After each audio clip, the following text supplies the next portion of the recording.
Meanwhile, we have GOP frontrunner Donald Trump, who you may know has made headlines recently over claims that celebrations took place following the 9/11 terror attacks. Well, now two prominent New York City officials in office during the attacks are confirming that celebrations did in fact take place, as Trump stated. One America's Cramer has the full story.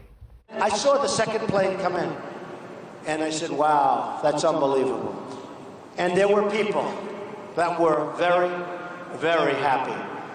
And those people, not good people. Donald Trump is not backing down from claims that there were celebrations in New York City and New Jersey immediately following the 9/11 terror attacks.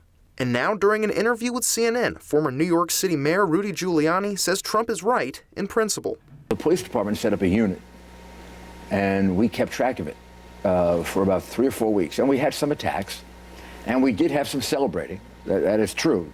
We had pockets of celebration, some in Queens, some in Brooklyn. Regarding celebrations in New Jersey, Bernie Kerik, who was the New York City Police Commissioner during the attacks and was born in New Jersey, confirmed there were reports of celebrations in several New Jersey towns in a phone interview with One America.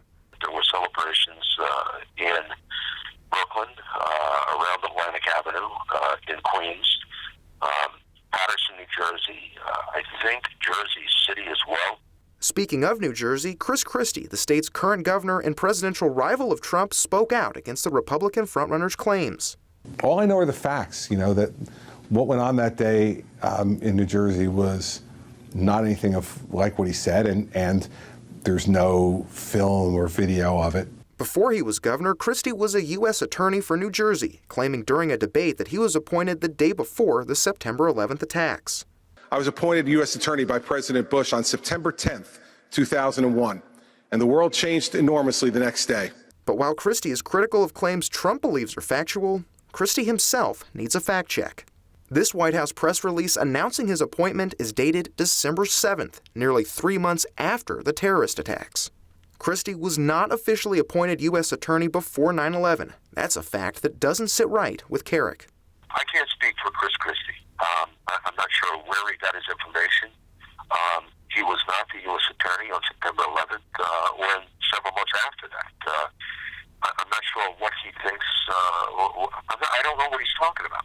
Trump spoke out against critics with evidence that he says supports his assertions. He linked this video from New York radio talk show host Curtis Sliwa.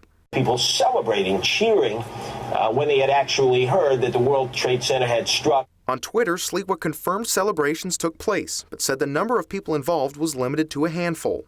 Trump also linked a New York Post editorial from September 14, 2001 that stated celebrations took place in Paterson, New Jersey.